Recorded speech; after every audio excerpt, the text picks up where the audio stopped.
Return of the King closes with a song called Into the West, and that song has a very interesting background in terms of how it was inspired. The story is about a young New Zealand filmmaker, actually, a young man called Cameron Duncan, who was 16 years old when we met him. And we actually met Cameron in a way that was not related to Return of the King at all. Fran and I wanted to support a organ donation campaign here in New Zealand, like a sort of public awareness commercial that we wanted to help get made, because it's a cause that we feel very strongly about. And we'd become aware of this very talented young man who was making movies, who was winning competitions.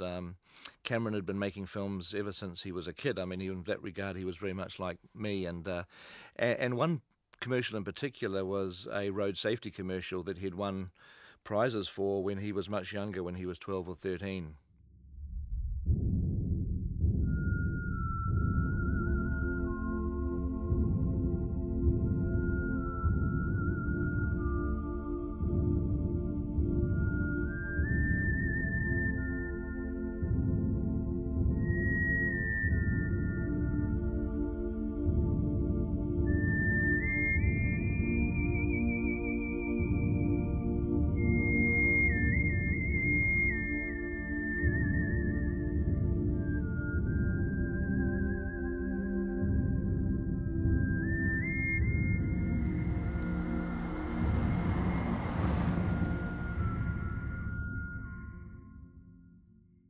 So we were very impressed with Cameron's work, and we thought that it would be great to invite Cameron to actually make this organ donation commercial, because it was a chance to as well as supporting the campaign, to actually give support to a young filmmaker as well. So we had this plan of inviting Cameron to make this commercial, of getting some volunteers from the Return of the King crew to help film it during the weekends, and we were going to use our equipment and cameras and kind of do this thing. So we contacted Cameron about this, and we found out something that Cameron had just experienced that we had no idea about, and he had actually contracted cancer. Well, in October 2001, Cameron was a softball pitcher, and we were about to go into the softball season. We were just warming up, and that's when Cameron noticed a lump on his knee and an ache in his left knee. So we started going to the doctors to see what was wrong with him, and by February 2002, they diagnosed it as osteosarcoma. Well, that was a huge thing for me. I was told that I would never play softball again, which is, you know, really, when you spend your whole life devoted to something and just have it end in a day, is really shocking. So I, against my doctor's orders to not play the next day, on the Saturday, I played my last game, which is a very emotional game. And you told your teammates? Yep, I told them there. I asked them if they could play their guts out for me, because this could possibly be my last game, or, you know, the last time they'd see me. And we had no idea about this, and what he said to us was that he was clear. He'd gone through a very horrible chemotherapy regime, and it was looking good for him, that he was obviously really excited about doing the organ donation campaign. And he just happened to mention that he'd finished a film, a short film that he'd made about his experiences as a cancer patient. I thought, you know, why not write about it? You know, it's a good story. I have a good story on my hands, and it'd be good to be, you know, to speak for people who have no voice, you know. He was aiming at things like the incarceration and the freedom that he'd lost, and he wanted to inspire particularly his closest friends, because they were softballers and they didn't appreciate the fact that they could run and walk, and he wanted to tell them, be grateful for what you've got, you know, because by this time he was in a wheelchair.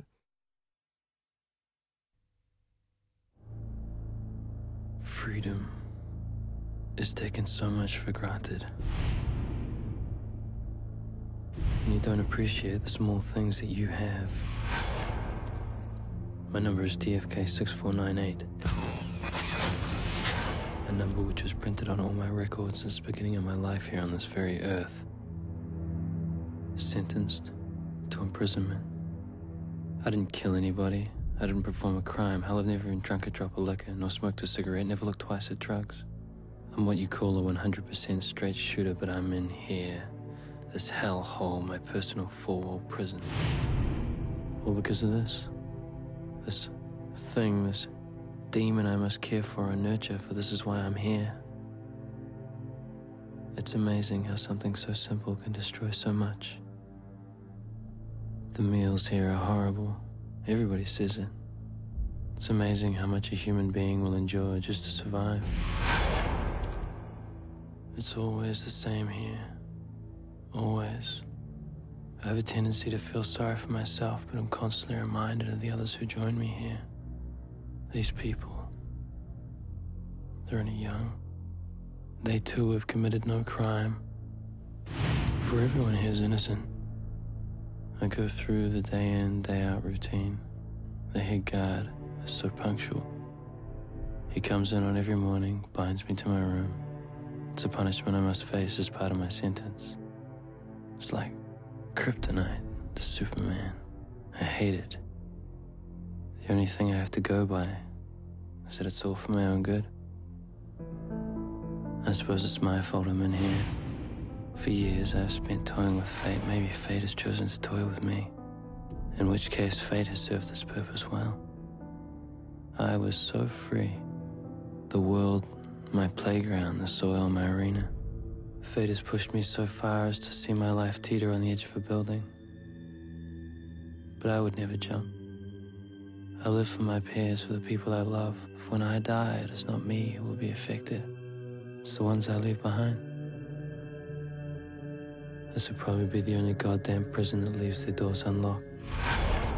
It's a torture that each inmate must face. But I dare not leave. Not even for freedom. The worst part about being in here is how time ticks by incessantly, so slowly.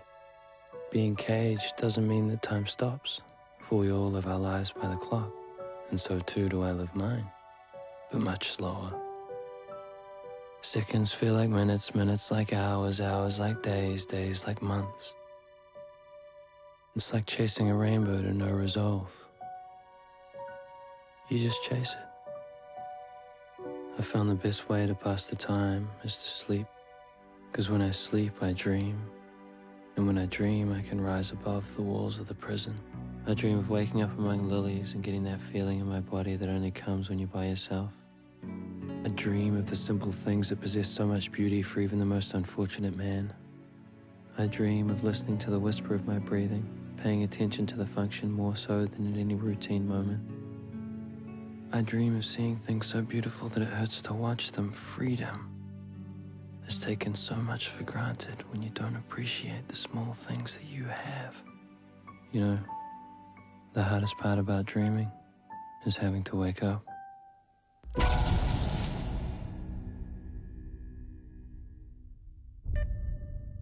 Because when I awake,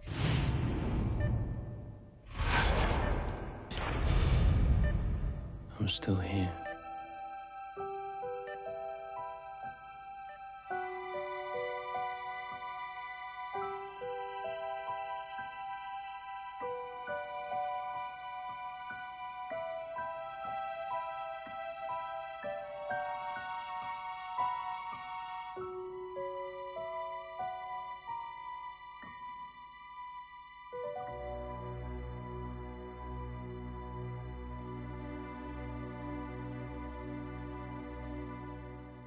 So as you can see, I mean, the film, you know, made by a 16-year-old is remarkable for just the wisdom and the incredible insight that Cameron showed.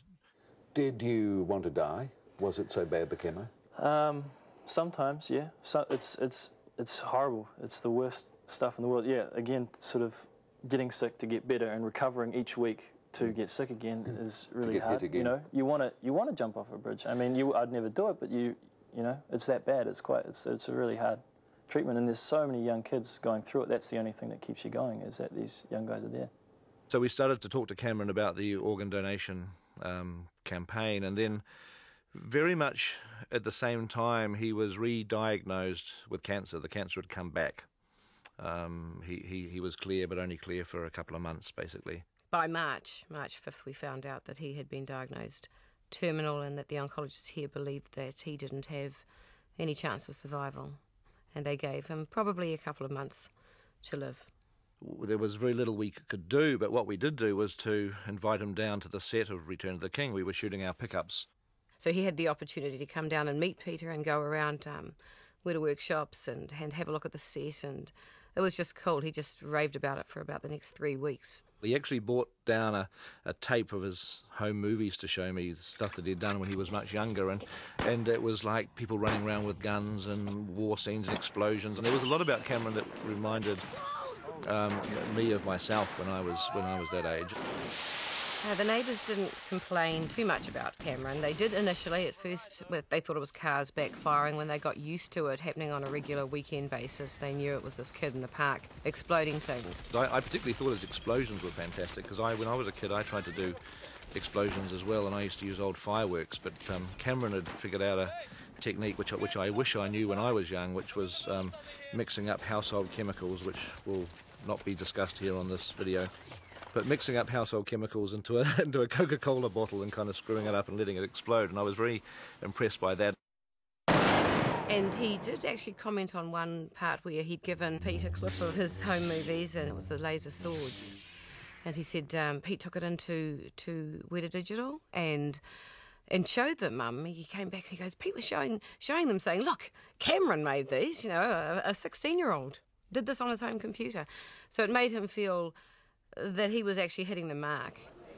I got to hang around with Peter Jackson and sort of sit behind him and watch over his shoulder. Viggo Mortensen, I went up and sort of met him and got introduced to him. I said, they said, this is Viggo. And yeah, you don't have to tell me. And she said, this is Cameron. And he goes, yeah, I've heard a lot about you, man, because he's quite soft-spoken, and I was saying, and he goes, you made a little film, and yeah. I go, yeah, I have to get you a coffee. And he goes, don't worry, I've been ripping off coffees all over the place. I got one right here. I'm taking it back to my trailer right now, you know. And so he got to watch it, and Ian McKellen saw it, and he said, don't worry about it. Forget about directing. What about acting? You know, he's quite. That was cool. It was really awesome to know that they'd seen it and stuff and liked it, and yeah, got quite famous on the set there.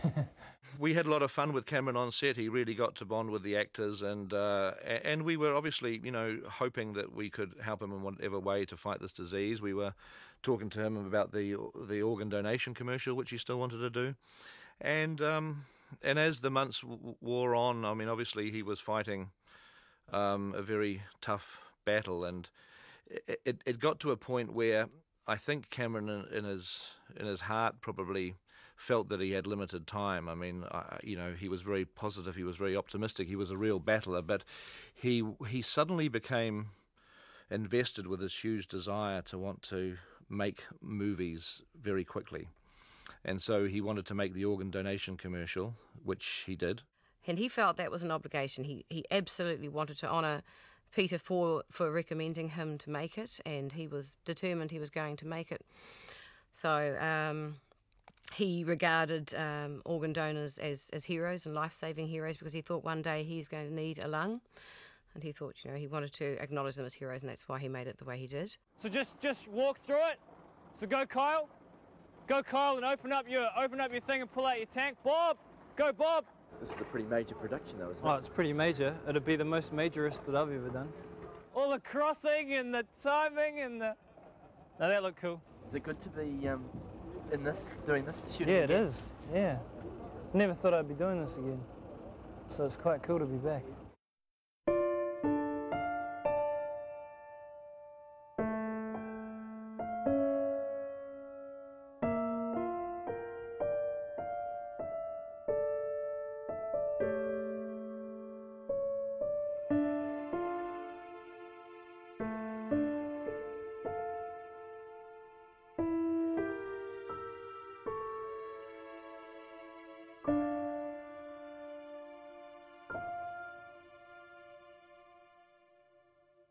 And more remarkable than that is a film called Strike Zone, which he did. Now, Strike Zone was made when Cameron was undergoing what was essentially his last round of chemotherapy, and he was incredibly ill. He wrote the film during one bout of chemotherapy, you know, very sick, in bed, when the chemo had a break for 2 or 3 weeks between the bouts of chemo, he gathered enough strength to get out of hospital bed and to actually undertake this shoot, which had night shoots. It was raining, it had war scenes, it was this technically difficult little film to make. And I remember talking to him just after he'd finished the movie, and I was in England doing the music at this stage for Return of the King. We were over in England, he was down here in New Zealand, and I asked him what it was like, how it went, and you know, he was sort of talking about the normal things that any filmmakers experience, about how difficult the night shoots were, how difficult the rain was, and the extras, and having to stage this softball match, actually, which is in the film. And then he sort of says, oh, and it was a real bummer because I right in the middle of it, I popped a hole in my lung, which was a result of this cancer had eroded his lungs away to such an extent that he popped a hole in his lung. And the way that he just threw it out there like it was just one of those other annoying things that happened during the shoot, I mean, was amazing. On day 3 of that shoot, or day 2 of that shoot, we actually shot something like, I think Cameron was up for 22 hours.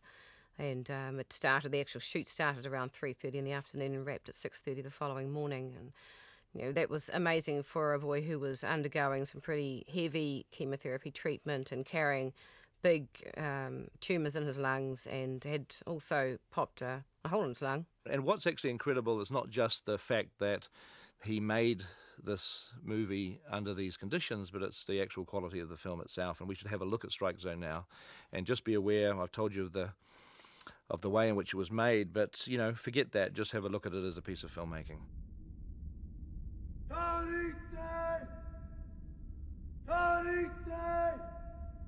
Come on! Ring up, Makia! Why takia, kakio, oki! Akia leoki! Akamate, mateko! Akamate, mateko! Atemete tamata! Ula itiki, pakapitite! Aupa! Aupa!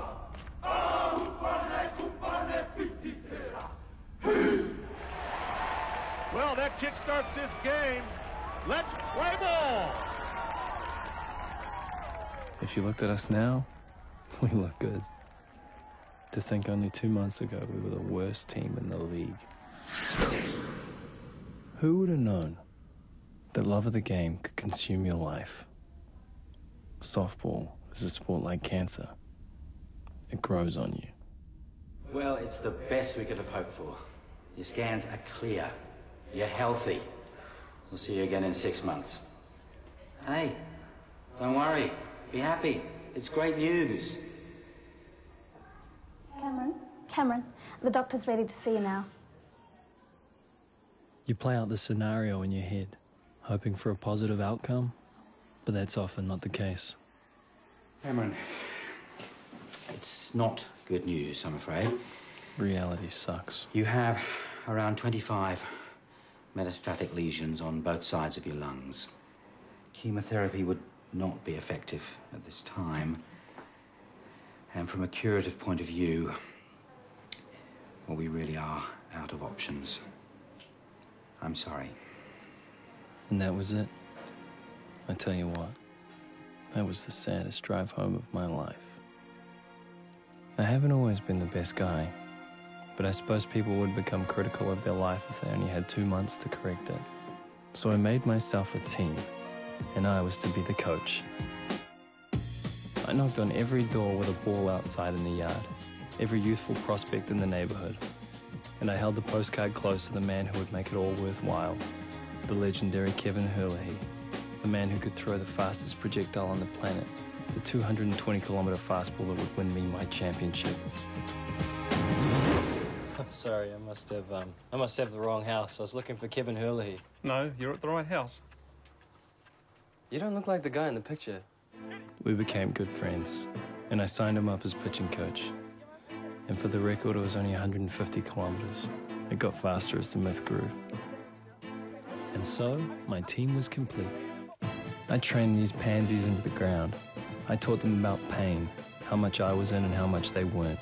I pushed their flabby bodies to near heart attacks, and I always said, When I say shit, you say how much. I am not your friend. And that little voice in the back of your head, pushing you to work harder. Even when I'm not there. When I think of a team, I think of the camaraderie of a battalion in the war.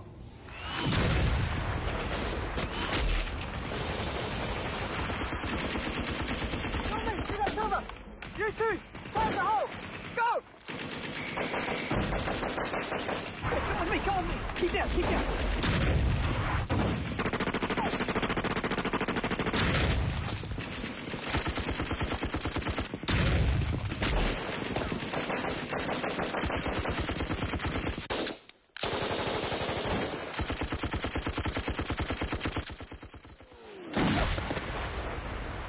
My men are soldiers, and the diamond is our battlefield. Softball is the game of life to me. There's something about the gracefulness of it all that makes it the greatest game on earth. Hey, Cam. We're down 2-1. We really need you to get out there and talk to the guys now, eh? Yeah. Sorry. Yeah, I'll talk to them. I'll talk to them. Now that I've told you our story and how we came to be, we're losing. And I need a miracle. 2-1 with a runner on first and no outs? Jesus. That is not in our favor. That is not in our favor. 15 minutes is all we got left, guys. 15 minutes. 2 innings and 6 outs. 15 minutes, I don't give a damn what you do with your lives after this. I don't care if you never play this game again. But this championship's your gift to me, if nothing else than this. I want you to pitch the hardest your arm will let you throw the ball.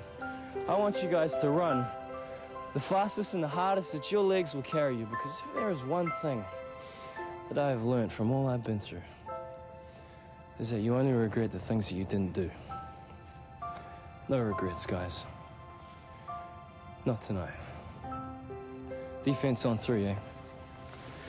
1, 2, 3, defense! I talked a lot of crap, but with a few good words, you can change a team. Come on, you. Here we go.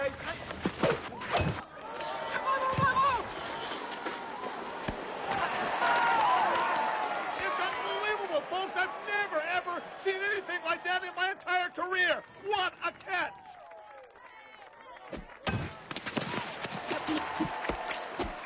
Holy mackerel. I don't know what Coach Cam said to those boys, but this is a whole new team. They are playing outstanding ball.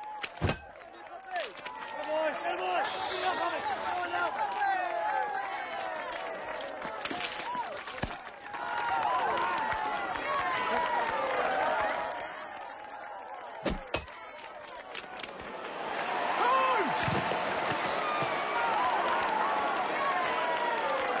This game's all tied at 2 apiece. I told Lee Cameron to run into them if they get in your way. I should have known it was a disaster waiting to happen. Talk to him, Rick. Oi! You're out of here! You're out! Out! Oi! Out!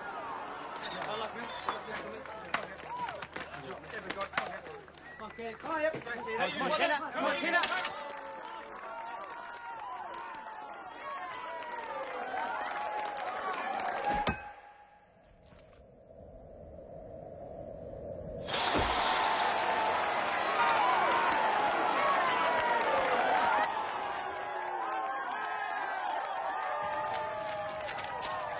This baby is going down to the wire. Sorry, pal. Kurt was always the show pony. DC got ran out, and Max was caught at left field. That left us with 3-2 in our favor. We got 2 quick outs, but the pressure was on when a runner got to second.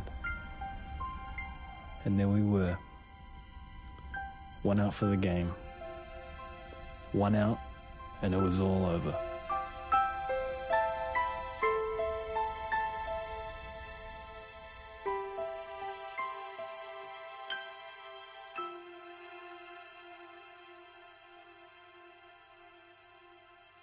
It was one of those plays that seemed to last for a lifetime. Lee Cameron may have been called out for charging on the bases earlier, but he won the game that night.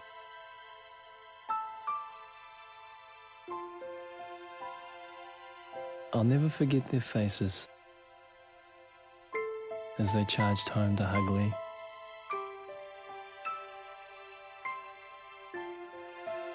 I wish I could have been there, but I never made it out to congratulate them. You just know when death is coming, because you start remembering your life more than you actually live it.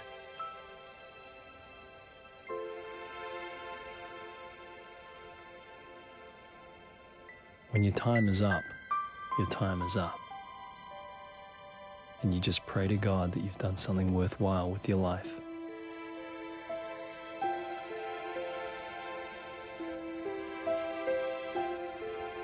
I prayed that the guys would never forget this night and what we had. This was our championship, and this was their gift to me. They chose me a spot on the hill so I could guard the field as the seasons passed time and time again.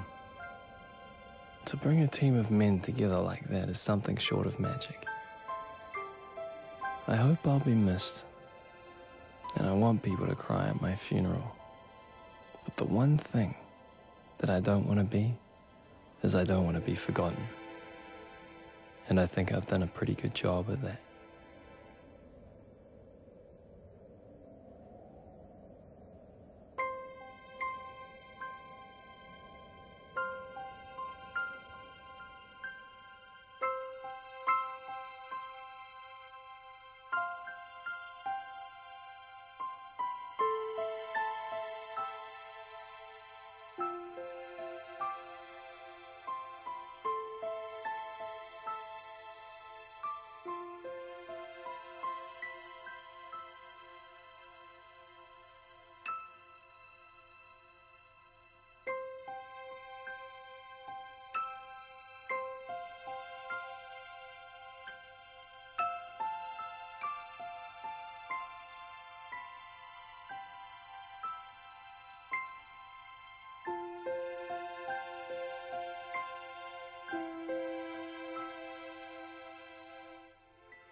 There's a part in Strike Zone where Cameron makes us all face the reality that he was facing. Cameron was very much a realist. In fact, one of his school teachers felt he was a young philosopher.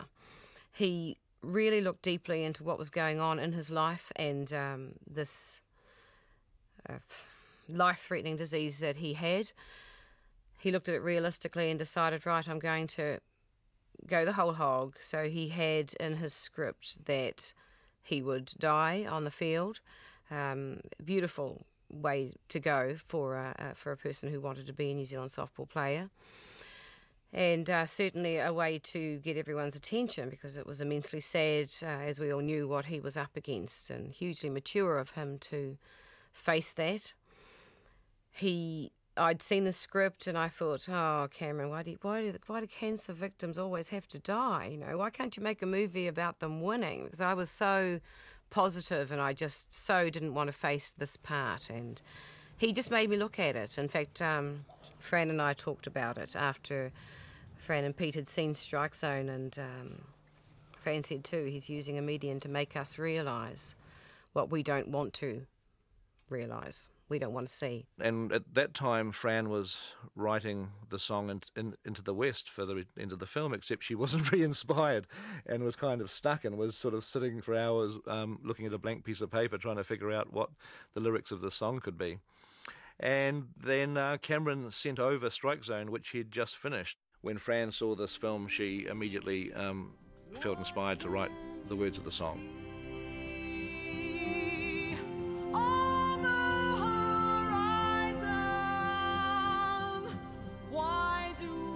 When we were in England in August, we were thinking about writing the song. Cameron was very much with us. He was getting chemo at that time in New Zealand. But he was calling us and emailing us, and he was making a strike zone, which is a great testament to him and his abilities as a filmmaker and just who he is as a person. And it was during that time that it became more apparent to me that he wasn't probably going to beat this thing, even though that wasn't something that you let yourself think about. It felt like that he probably wasn't going to beat the cancer. And so it was odd, because the song is very much about, you know, Frodo's passing, but it personally, for me, was also about reconciling the conflicted feelings about Cameron and what he was facing. It's something, he was a special kid, that's all I can say. He really was. I know all kids are special, but he was extra special. And a lot of people felt it. There's a line in Strike Zone where Cameron refers to the fact that, you know, what do you do when you have 2 months to live? And as it turned out, he had exactly 2 months to live. The thing I thank Cameron very much for was, at a time of death when it hit so hard, he had already laid the foundations for his funeral by showing us how he wanted it done, and we reenacted it for him. And I really am grateful for that. I suppose one thing I should say is that we picked him a place on the hill so that he could watch the seasons pass. I think he says time after time. And that is where he is. He's on a hill, watching over the park. He didn't want to be forgotten, and it's great that this DVD exists now, because he won't be. So we're very happy to have been able to present these films.